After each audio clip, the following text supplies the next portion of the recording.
Now, welcome everyone. Today, in this lesson of English 2, I'm going to tell you about a story map.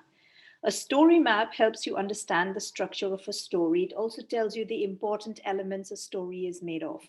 And it's really very simple to make a story map. And when you have a story map in front of you, you can remember a story better. You can analyze a story better. All right. And it's really easy to make a story map. Have you seen a witch's hat? Well, that's what it looks like. I'm going to draw it on the board and then we'll discuss the different elements of a story map. So, a story map looks something like this. It's like the hat of a witch. As simple as that. So, everyone can draw a story map.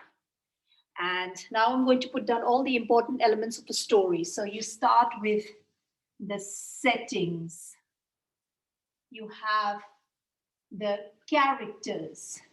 So the characters in a story can be minor characters and they can also be major characters. So you're just going to make a list of the minor and the major characters. Then, as the story goes on, what you say is that all the events they lead up to the climax. All these events contribute to the rising action in a story till the time the most important or most exciting part of the story is reached, which is called the climax. After the climax, all that happens in a story is called the falling action. Okay? The falling action. And then at the end, we call the end of the story the resolution, right? Now, in the word resolution, you see solution. So, what is the solution? The solution is when you solve a problem. That's a solution, right? So, in a story, a writer always has a conflict. A conflict is another word for a problem in the story. A problem could be like poverty, like crime. For example, in the story, The Lost Child, what's the problem? The problem is that this child, he keeps wanting things from his parents, and his parents keep saying no, and he gets lost. And then when he gets lost, he wants nothing else but his parents. All right. So, how does the writer solve this problem in the story? How does he end the story? That's the resolution. A story also has themes. It could have one theme, it could have many themes. What are the themes? The themes are, like you say about the message that a story gives to the reader. So, what kind of message does The Lost Child have? Like, we want many things in life, we crave for many things in life, but the most important things in life remain, of course, our parents. Okay, the love that we have from our family. And without the love of our family, without our family members, without the people we love, none of the things in the world would ever be okay for us. They wouldn't be as attractive for us as they are when we have people that we love. We should not take people that we love for granted. So, things like that. Now, what I want you to do in this lesson is I want you to have a good look at the story map. You're going to draw one story map for yourself and you are going to fill this in. All right.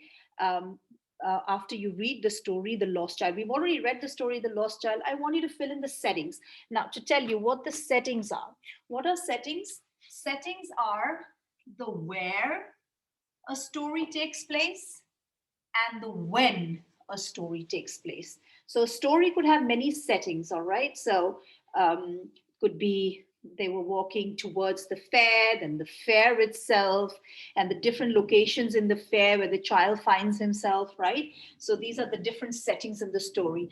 And when does the story take place? Now, sometimes in stories, you don't have dates, you don't have years, you don't even have probably the day, the name of the day of the week, but you have things like the weather. Was it sunny? Was it rainy? What kind of weather it was? Weather is also kind of a when it took place, in the summer, in the winter, in the rainy season, things like that. All right. It could also be a period of time. It could also be post independence time or after independence, things like that. So the where and the when, it's not given directly sometimes. All right. So you really have to look in the story what the setting is. Then the characters. the major and the minor characters in the story. The minor characters could be the other people in the fair. The major character was the child, of course, who gets lost, all right, and the man who helps him towards the end. And then in the rising action, you could note down what happens. They go to the fair, and then he sees things, he wants things, and so on and so forth. And then what happens? He gets lost. The child gets lost. After he gets lost, what happens to him then? Right? So, all the events in the story. Towards the end, what is the end of the story? All right. So, how does the writer solve the story? Does the child meet up with his parents? No, he doesn't. Probably the child regrets having, you know, having been attracted to the other things in the fair rather than just enjoying the company of his parents. So, all these things. What is the conflict in the story? What are the problems in the story that the writer wants us to think about? What are the themes in the story? What message does this is the message. What message does the writer want to give his readers? Or, in other words, what do we learn from this story? That is the theme. All right. So, especially for the conflict and the themes, people could interpret them in different ways. That doesn't matter. Um, you could write what the story means to you. It could mean different things to different people, but just write down what you think. Okay. So, I want you to make this story map, reread the story, The Lost Child, and fill in as much as you can for this English 2 lesson. All right. I'll also be putting up a quiz on the vocabulary of the lost child. So we'll do that as well. And this for this lesson. I hope this is clear. If there's anything that's not clear, you can always ask me in the WhatsApp group. All right. So take care, and I'll see you the next time.